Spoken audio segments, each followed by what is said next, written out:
It all begins with personal mastery. In a learning organization, each individual, particularly the leader, has a reflective disposition. When we learn by experience, we first, obviously, have an experience. But we don't necessarily learn from experiences just by having them. We need to reflect on them in order to actually learn from experiences. And then after reflecting on them, we conceptualize them, meaning we put them into words, which is why you will be writing your reflections down and also sharing them with other people from time to time. After conceptualizing our reflections, then that leads to us making adaptations. We might make decisions about how we want to behave differently, or we might end up thinking differently about ourselves or about the world.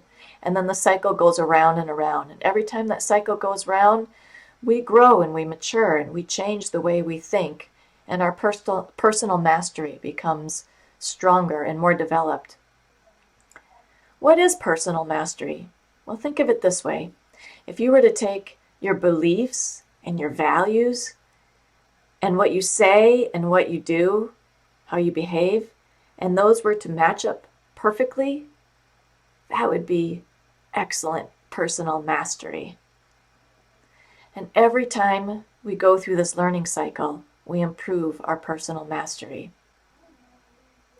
You cannot change society unless you change yourself.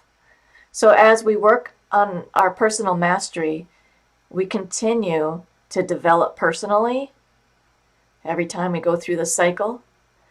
And that increases our ability to make a social impact. That increases our ability to make an impact on our organizations, on the people around us, on our family, and on society. Now, Dan Goleman wrote the book on emotional intelligence back in the 1990s, which was incredibly groundbreaking back then. And since then, he and others have done more and more research. And the research ends up looking at 3 main areas of skills that leaders have and need: emotional intelligence, cognitive intelligence, or IQ, and technical skills. For instance, if you're the CEO of an airlines, you probably need to know something about marketing, about the airline industry, and so on. Those would be technical skills.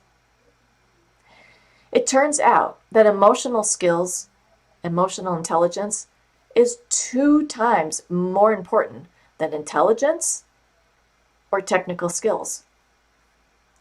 He defines emotional intelligence in these 5 areas: self-awareness, self-regulation, motivation, empathy, and social skills. We'll be working on all of these in this class. Later on, Dan Goleman wrote a book called The Focus Leader, where he explains that mindfulness, or the ability to direct one's attention, helps us to develop our emotional intelligence and our emotional skills. When we can direct our own attention, we're better able to direct the attention of those who work with us and those who work for us. Why work in groups?